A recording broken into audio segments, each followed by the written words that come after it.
चंद्रयान और सूर्ययान की सफलता के बाद इसरो का नया मिशन उड़ान भरने के लिए तैयार हो रहा है। ये मिशन है शुक्रयान।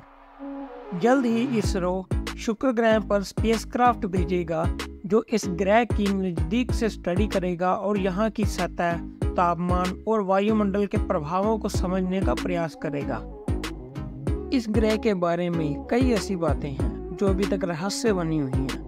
इस मिशन के जरिए इसरो शुक्र ग्रह की स्टडी और अपने वैज्ञानिक प्रयोगों को करेगा। इसरो का लक्ष्य अभी शुक्र ग्रह पर लैंडिंग करने का नहीं बल्कि उसकी ऑर्बिट पे स्पेसक्राफ्ट को भेजने का है। इसलिए इस मिशन को वीनस ऑर्बिट मिशन का नाम दिया गया है। वीनस ऑर्बिट मिशन के तहत शुक्रयान इस ग्रह की ऑर्बिट में भेजा जाएगा। ये एक साइंटिफिक स्पेसक्राफ्ट होगा जो शुक्र ग्रह से जुड़े हुए रहस्यों का पता लगाने में मदद करेगा। शुक्र ग्रह पर भारत का ये पहला मिशन होगा जिसे 2028 में लॉन्च किया जाएगा।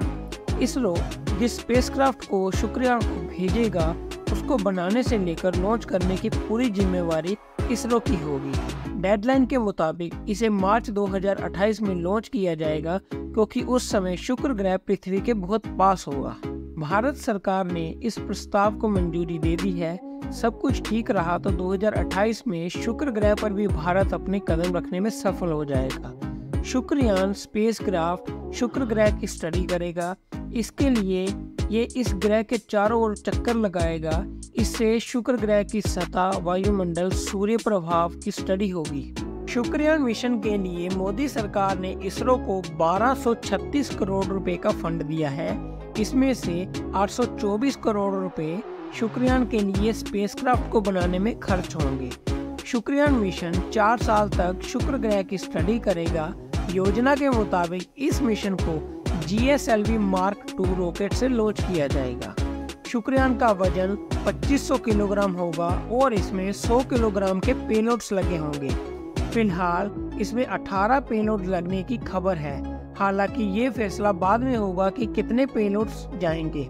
इसमें जर्मनी, स्वीडन, फ्रांस और रूस के पेलोड्स भी लगाए जा सकते हैं। शुक्र की सतह का तापमान 450 डिग्री से ऊपर चला जाता है। वीनस ऑर्बिट मिशन में ग्रीन हाउस गैसें भी मौजूद होंगी और शुक्र के सल्फ्यूरिक एसिड के बादलों को लेकर भी स्टडी की जाएगी। भले ही शुक्र ग्रह घने बादलों से ढका हुआ है लेकिन रडार इमेजिंग से स्पेसक्राफ्ट इसकी सतह की स्टडी कर सकेगा।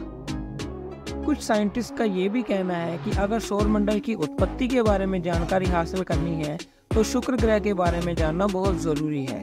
कहा जाता है कि इस ग्रह पर एक समय पर जीवन था लेकिन बाद में ये ग्रह बदल गया।